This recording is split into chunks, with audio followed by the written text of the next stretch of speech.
আসসালামু আলাইকুম। আশা করি সবাই ভালো আছেন। যেই যেখান থেকে আমার এই ভিডিওটি দেখছেন সবাইকে আন্তরিক শুভেচ্ছা ও অভিনন্দন। তো আমরা ইতিমধ্যে অবস্থান করছি আমাদের একটা সাইট।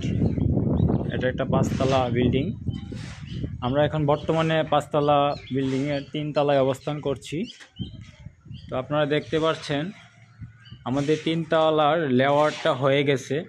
রুম, কিচেন, টয়লেটের লেআউট হয়ে গেছে।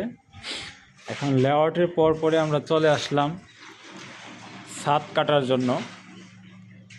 আমরা এত তাড়াতাড়ি ছাদ কাটার জন্য চলে আসার কারণ অবশ্যই আছে।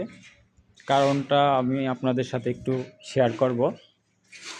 আমরা যখন লেআউট দেওয়ার পর কিচেনের এবং টয়লেটের ফল ছাদ এবং কিচেনের আনুষঙ্গিক সেলফ এগুলা কমপ্লিট হওয়ার পর যখন আমরা ছাদ কাটতে আসি, তখন দেখা যায় কি আমাদের এই যে কোর কাটিং মেশিনটা, ওই মেশিনটা আমাদের কাজের মাপ অনুযায়ী, পয়েন্টের মাপ অনুযায়ী আমরা মেশিনটা বসাতে পারি না এবং সেই মাপ অনুযায়ী আমরা এই ছাদটা হোল করতে পারি না। সেই জন্য আমরা আজকে আমাদের সাইটে আমরা চলে আসলাম।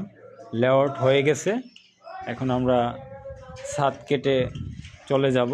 তারপর পরবর্তীতে আবার যখন আপনার পুরা ফ্লোরের ফল ছাদ হবে, কিচেনের কাজ হবে, তখন তারপর আমরা চলে আসবো আবার, এসে আবার আমাদের যে পরবর্তী যে কাজগুলো সেই কাজগুলো আমরা করব। এই যে দেখতে পাচ্ছেন, এই যে হোলগুলো আমরা করে ফেলছি। সবগুলা করি নাই, কয়েকটা করা হয়েছে, কয়েকটা করা হয় নাই। তো এই বিষয়টা আপনাদের সাথে শেয়ার করার জন্য আসলাম। তো আজকে এই পর্যন্তই। আল্লাহ হাফেজ। আবার পরবর্তী ভিডিওতে আপনাদের সাথে কথা হবে, দেখা হবে।